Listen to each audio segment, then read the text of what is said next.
देखिए, साउंड वाले भैया समझ रहे हैं कि हम उनको कह रहे हैं कि हमारी आवाज़ नहीं आ रही। हम लोगों को कह रहे हैं और आपको भी कह रहे हैं कि आप लोगों की आवाज़ क्यों नहीं आ रही। अच्छा, आज एकादशी व्रत है करने के लिए आप लोगों को भी बहुत बहुत धन्यवाद। और जो लोग नहीं किए हैं वो लोग केवल एकादशी व्रत का चर्चा कर लें तो उनका कल्याण हो जाता है। एकादशी व्रत का बहुत बड़ा महत्व है। एकादशी व्रत का बहुत फल मिलता है। जो लोग किसी कारणवश एकादशी व्रत नहीं कर पा रहे हैं वो लोग यदि चर्चा कर लें तो उनको फल प्राप्त होता है। और ये एकादशी व्रत का फल ऐसा है कि अम्बरीश राजा को भगवान ने अपना चक्र सुदर्शन ही दान में दे दिया। और आप लोग भी एकादशी व्रत किए हैं तो इसलिए हम लोग थोड़ी एकादशी व्रत की चर्चा कर लें। एक परिवार में एक बालक ने जन्म लिया। वो बालक बड़ा हुआ, 20 वर्ष का हो गया। उसमें कोई दुर्गुण नहीं, बहुत अच्छा बालक था, बहुत सरल था, सीधा साधा था। लेकिन एक दुर्गुण था, खाता बहुत था। जब खाने बैठ जाते वो 5 लोग जब खा लें तब तक ये अकेले ही खाता रहे। इतना खाता था कि लोग परेशान हो गए। और खाते समय कहता था कि दाने दाने पर खाने वाले का नाम, दाने दाने पर खानहार का नाम।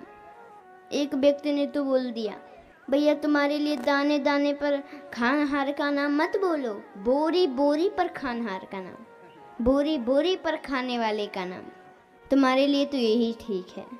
जब वो भोजन करता किसी ने कहा बीच में पानी तो पी, बीच में पानी तो पी। बोला बीच तो आए, अभी आधा भी पेट नहीं भरा तो कैसे पी लूँ, अभी बीच तो आए। अब उससे सब लोग परेशान हो गए तो घर वालों ने उसको निकाल दिया।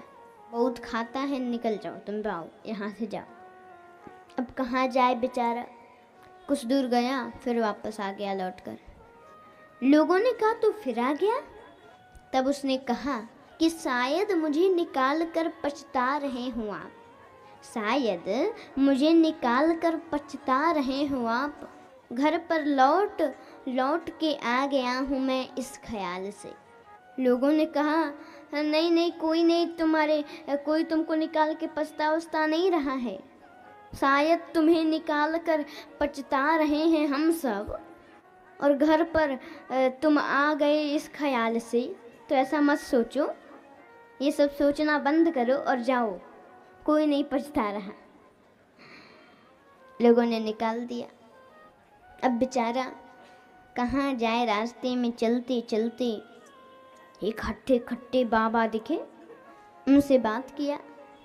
बोला आप मंदिर के महंत जी हैं? उन्होंने कहा हाँ हाँ हम महंत हैं। 2-4 चेला सब निकले। उसने कहा कि अच्छा ये लोग कौन हैं? पंडित जी ने कहा कि ये सब मेरे चेले हैं। अच्छा चेले हैं, वो भी हट्टे कट्टे। सोचा लग रहा है बढ़िया से भोजन मिलता है इन लोगों को। उसने कहा कि महाराज जी हम भी मंदिर में रहना चाहते हैं। महाराज जी ने कहा कि ठीक है रहो, दीक्षा ले लो, रहो। दीक्षा ले लिया और रहने लगा। तब तक 10 दिन बाद एकादशी व्रत आ गया। सुबह उठ के देखा भंडारे में कोई नहीं, भंडारा खाली है। रोज़ तो सोचा कि रोज़ तो लोग उठ के और बनाते हैं, आज सब लोग कहाँ चले गए। पूछा गुरुजी से, गुरुजी ने बताया आज तो एकादशी है, सब लोग व्रत हैं, आज कुछ नहीं बनेगा, कुछ नहीं बनने वाला।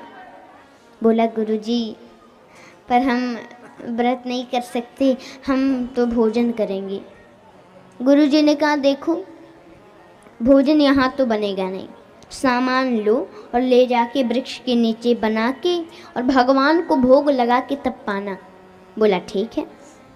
और वहाँ से सामान लेकर के चला गया। बढ़िया भोजन बनाया, पहली बार अपने हाथ से बनाया था। रोज़ तो भंडारे में लोग बनाते थे तो पाता था, आज अपने हाथ से बनाया। अभी भोजन परोसा, सोचा खा लूँ, तब तक याद आया, अरे गुरुजी ने तो कहा था कि भगवान को भोग लगा देना। अब भोग लगाएं तब तो पाएं। तब हाथ जोड़ लिया और कहने लगा, राजा राम आइए, प्रभु राम आइए, राजा राम आइए, प्रभु राम आइए, मेरे भोजन का भोग लगाइए। राजा राम आइए, प्रभु राम आइए, मेरे भोजन का भोग लगाइए। राजा राम आइए, प्रभु राम आइए, मेरे भोजन का भोग लगाइए। राजा राम आइए, प्रभु राम आइए, मेरे भोजन का भोग लगाइए। अब भगवान तो आए नहीं। बोला कि अरे ये तो आ ही नहीं रहे। तब बोल पड़ा कि नहीं आएंगे तो सुन लीजिए ध्यान से। यहाँ पर आचमनी अर्घान आरती यहाँ यही मेहमानी, आचमनी अर्घान आरती यहाँ यही मेहमानी, आचमनी अर्घान आरती यहाँ यही मेहमानी, आचमनी अर्घान आरती यहाँ यही मेहमानी। बोला यहाँ पे हमको आचमनी भी करना नहीं आता, अर्घ भी हम नहीं दे पाते, आरती भी नहीं कर पाते। इसलिए रूखी रोटी पाओ प्रेम से, रूखी रोटी पाओ प्रेम से, रूखी रोटी पाओ प्रेम से, रूखी रोटी पाओ प्रेम से, पियो नदी का पानी। राजा राम आइए, प्रभु राम आइए, मेरे भोजन का भोग लगाइए। राजा राम आइए, प्रभु राम आइए, मेरे भोजन का भोग लगाइए। फिर भी नहीं आए भगवान।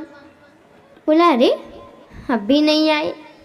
तब साफ साफ बता दिया कि देखो प्रभु हम ज़्यादा नहीं बुलाएंगे, हमको बहुत ज़ोर से भूख लगी है और अपने हाथ से भोजन बनाए और यहाँ पर हमको कुछ भी करना नहीं आता।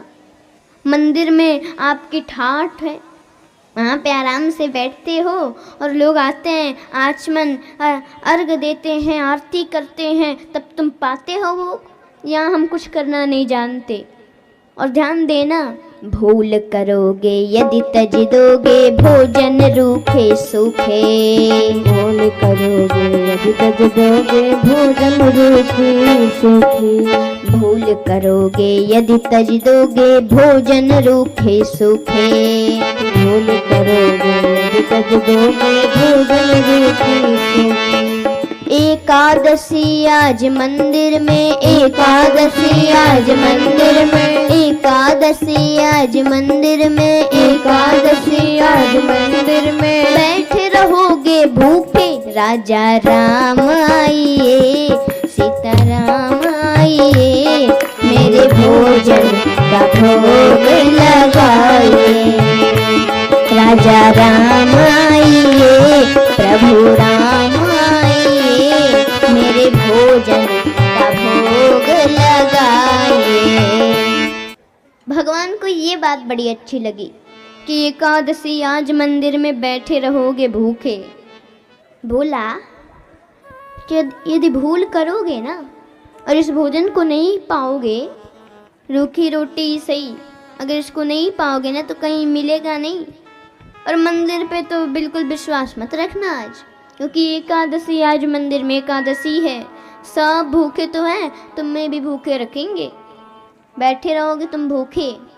इसलिए आ जाओ, राजा राम आइए, प्रभु राम आइए, मेरे भोजन का भोग लगाइए। और बड़े प्रसन्न हुए भगवान और वहीं प्रकट हो गए। और अकेले आने वाले तो है नहीं वो, तो कैसे आए? नीलांबुज श्याम मल कोमलांगम सीता समारोह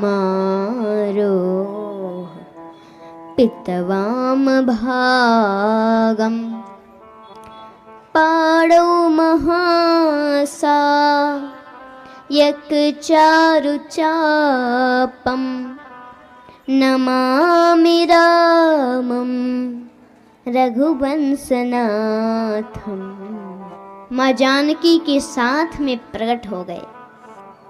अब इसने चरणों में गिर कर के प्रणाम किया, लेकिन अब कभी राम जी की तरफ देखे, कभी रोटी को देखे, फिर देखे राम जी को, फिर रोटी को देखे, कभी जानकी जी को देखे, फिर रोटी को देखे, जानकी जी को देखे, फिर रोटी को देखे। भगवान ने पूछा क्या कर रहे हो? कभी मुझे देख रहे हो, कभी रोटी को देख रहे हो? नहीं नहीं, अब आप लोग पाओ, जो होगा सो देखा जाएगा। भगवान को भोग लगाया, जो बचा वो खुद पाया। फिर अगले एकादशी को बोला गुरुदेव हमको तो जाना ही पड़ेगा, तो हम जा रहे हैं। और सामान लेकर के गया, बनाया।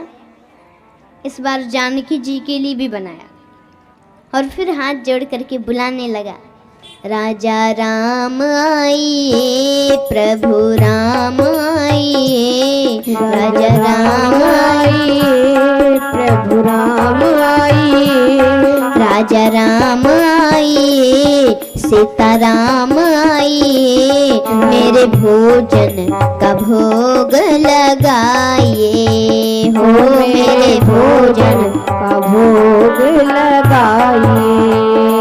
राजा राम आइए, सीता राम आइए, मेरे भोजन का भोग लगाइए, हो मेरे भोजन का भोग लगाइए, हो मेरे भोजन का भोग लगाइए, हो मेरे भोजन का भोग लगाइए। अब ऐसे जब बुलाया तो भगवान को समझो ऐसे कि जैसे वो प्रतीक्षाएं कर रहे हो कि कब हमको बुलाए। तुरंत प्रकट हो गए। और इस बार माता जानकी और राम जी नहीं आए, इस बार लक्ष्मण जी भी साथ में आए। प्रेम से बोलो जय श्री राम, प्रेम से बोलो ना जय श्री राम। अब जब देखा लक्ष्मण जी को, बोला अरे ये क्या, एक और लोग बढ़ गए, आज भी लग रहा है भोजन हमको मिलने वाला नहीं है, क्या करें अब। बोला पाइए पाइए, जो होगा सो देखा ही जाएगा। तीनों लोगों को पवा दिया और खुद जो बचा वो पाया। और बोला कि अच्छा सुनिए, ये बता दीजिए कि अगली बार आप कितने आएंगे, कितने लोग आएंगे, तो पहले से हम जुगाड़ करेंगे ना। भगवान ने कहा नहीं नहीं हम आ जाएंगे, और तुरंत अंतर ध्यान हो गए। अब अंतर ध्यान हो गए तब कैसे बुलाए, सोच रहा है कि क्या करूं, पता नहीं कितने लोग आएंगे। तो गया और अगली एकादशी को अपने गुरुजी से बोला कि गुरुजी थोड़ा सामान बढ़वा दीजिए। पहले तो हम राम जी को बुलाए, जानकी जी को साथ में लेके आ गए, फिर 2 लोगों के लिए भोजन बनाए, अपने भाई को लेके आ गए। इस बार पता नहीं कितने आएंगे, बढ़वा दीजिए।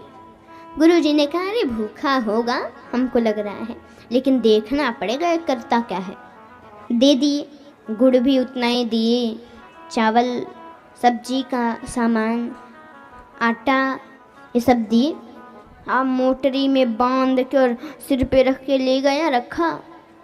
गुरुजी तो पेड़ से छिप करके देख रहे हैं, सब रखा और बनाया भी नहीं, वैसे ही बुलाने लगा। और जैसे प्रभु सबको बता करके और उसी चीज़ का प्रतीक्षा कर रहे हो कि फिर अब कब बुलाएगा। जो ही बुलाया तुरंत प्रकट हो गए। और इस बार हनुमान जी महाराज को लेके आए थे, भरत जी को लेके आए थे, पूरे परिवार को ही लेके आए थे। जब देखा बोला हम केवल हम आपका जिम्मा लिए, आपके पूरे परिवार का जिम्मा नहीं लिए, पूरे खानदान का जिम्मा नहीं लिए खिलाने का। अब आप ही बनाओ और आप ही पाओ। और ऐसे